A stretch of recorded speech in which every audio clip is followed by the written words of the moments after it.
I'm Judge Jeanine Pirro. Thanks for being with us. Breaking news tonight. Israel vows to continue its campaign against Hamas for as long as it takes, while a missing soldier is now declared dead. A live update from Gaza. And Ebola, now in the United States for the first time. We'll have the latest. But first to my open. There comes a point in the life of a company when shareholders who believe the CEO is no longer capable demand resignation. Signs are that if America were a company, the shareholders, now at a tipping point, would demand a similar move. Let me put this in Jeanine speak. The world is going to hell in a handbasket, and Barack Obama doesn't have the leadership, the instincts, or even the interest to get America back on track.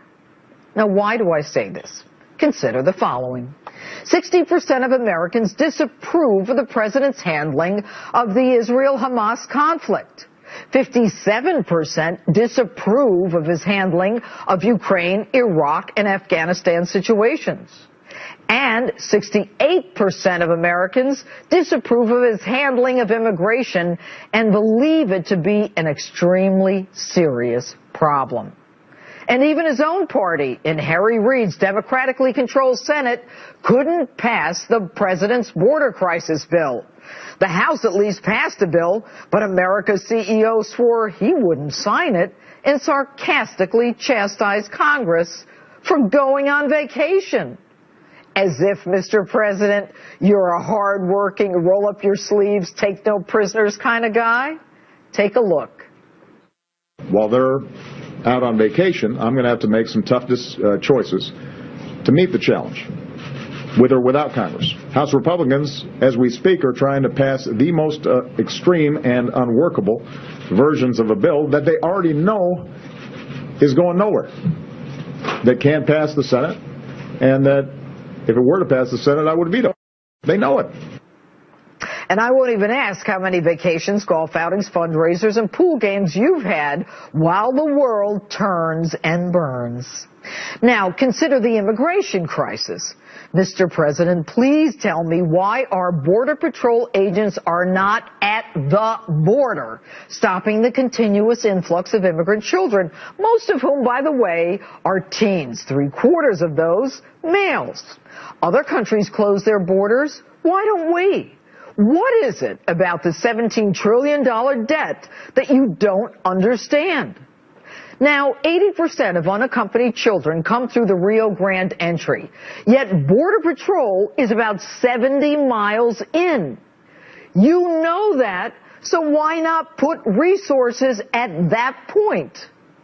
Or is it your intention to stop them only after they enter the United States?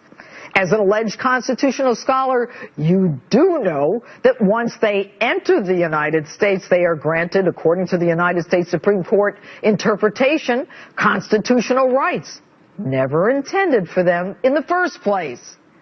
And what's that? This is a humanitarian crisis? Really? Where's the UN and its emergency relief coordinator? Why aren't they here? Why aren't they in Mexico? Why aren't they in Central America? Why? Because your plan is to bring the immigrants here. And the truth? Americans are the most generous, compassionate, and charitable people in the world. Yet you, for your own selfish reasons, virtually invite the uninvited to change the demographic of this nation. But in the end, even you were duped. Those who have sent the Trojan horse of children that you willingly accepted will have the last laugh. You diverted Border Patrol agents to entry points used by these so-called children, leaving other parts of the border unpatrolled. Justice has learned that drug cartels are exploiting the unguarded areas to continue their drug trafficking. Remember a few weeks back, shots fired from jet skis attributed to just those criminals at one of the less patrolled parts of the border? You, Mr. President, are not only derelict in your duty to protect us, but you are opening up this country to Mexican drug cartels determined to create a new network in the United States as you funnel male teens throughout the country. This week, 1,000 kids sent to a city where they can experience firsthand what it's like to live in your hometown, Chicago, the murder capital of America. And so, thanks to your refusal, or at the very least ineptitude, to enforce our laws, we now have a whole new overlay of government bureaucracy to accommodate those who break our laws, and we get to pay for it.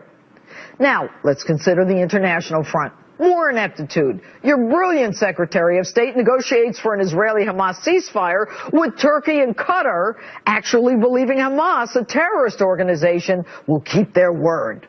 After trumpeting the 72-hour ceasefire, 2 Israeli soldiers were killed within 90 minutes. Tonight we learned that a 3rd soldier, originally thought to be kidnapped, was killed in battle.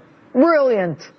At this point, any rational person would have to ask, whose side are you really on? You're so quick to tell Israel to stop shelling after hundreds are killed in Gaza. And while there's no question that everyone bemoans the killing of innocents, why didn't you even follow your own line threat as over 100,000 were killed in Syria?